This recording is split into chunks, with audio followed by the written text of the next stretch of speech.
In today's video, I'm going to teach you how to create and render pyro simulations in Cinema 4D. First, we'll set up a source for our flames and smoke.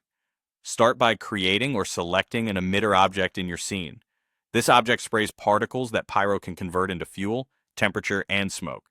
With the emitter selected, add a pyro emitter tag. The tag tells Cinema 4D which particles should generate pyro data and gives you the controls to shape the effect. If your scene is very large or very small, keep scale in mind.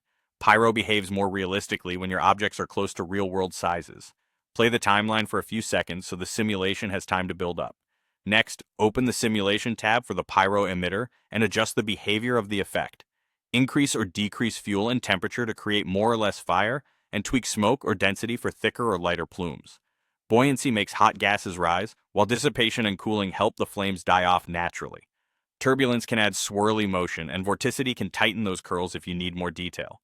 For quick previews, lower the simulation resolution so it runs faster, then raise it when you're closing in on a final look. Higher resolution provides sharper detail but increases calculation time, so iterate low and finish high. As the sim runs, a pyro output object holds the volume data. To make it visible and renderable, apply a pyro volume material directly to the pyro output. In the material, use density to shape the smoke and adjust scattering and absorption for how light passes through it.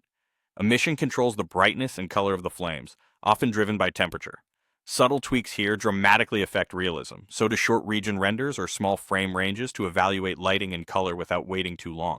Before rendering, confirm your renderer can handle volume data. Choose a renderer that supports volumetrics and enable its volume rendering options. Make sure the pyro volume material is recognized, and set any global volume parameters like step size, shadow quality, and multiple scattering to reasonable values. Too small a step size looks clean but slows renders. Too large may cause banding or loss of detail. For a reliable final, cache the simulation to a VDB file.